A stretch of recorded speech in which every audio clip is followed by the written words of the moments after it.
12-year-old Dylan Harrison lost her life on August 16th while attending a scuba diving certification class in Terrell, Texas.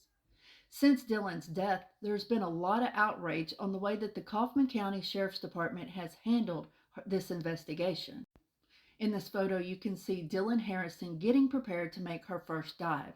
Her family states that she was very excited about getting her certification so she could start diving with her father and her grandfather. There was 8 participants in the class that day, and they had their dive master and their instructor, William Armstrong.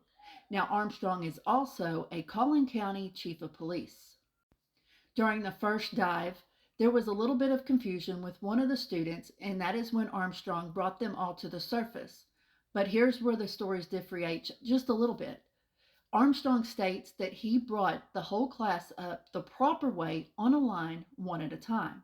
The participants of the class state no, he brought them all up to the surface at one time with no line.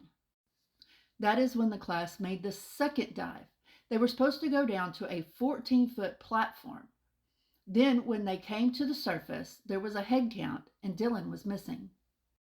Now, one of the participants in that class that day did an interview with the news, and he stated that Armstrong did dive back under to find Dylan. Then he came up just a few minutes later, stating that he couldn't find her. That is when Armstrong went under for the second time.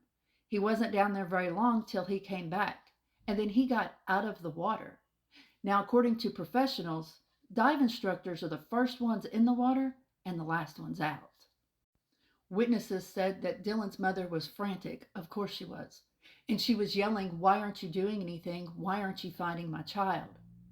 And instead of Armstrong diving back into the water, he got into his car, drove down the banks of the lake to find help. Now, everyone was very confused on why he got into his car to look for help. He is a professional scuba diving instructor, so he should have been diving and looking for Dylan. But Armstrong did find another instructor that was performing a scuba diving instructor's class. He is the man who found Dylan 45 feet away from the platform where they were supposed to be diving at. Now, this man did go to the hospital with Dylan and her family. Now, later, when he called the Kaufman County Sheriff's Department to give a statement, Kaufman County Sheriff's Department told him this case was closed. That is when family, friends, and even witnesses that were there that day became outraged that Kaufman County Sheriff's Department was not doing their job. And the question was, why? But I'll have to put that in my next video.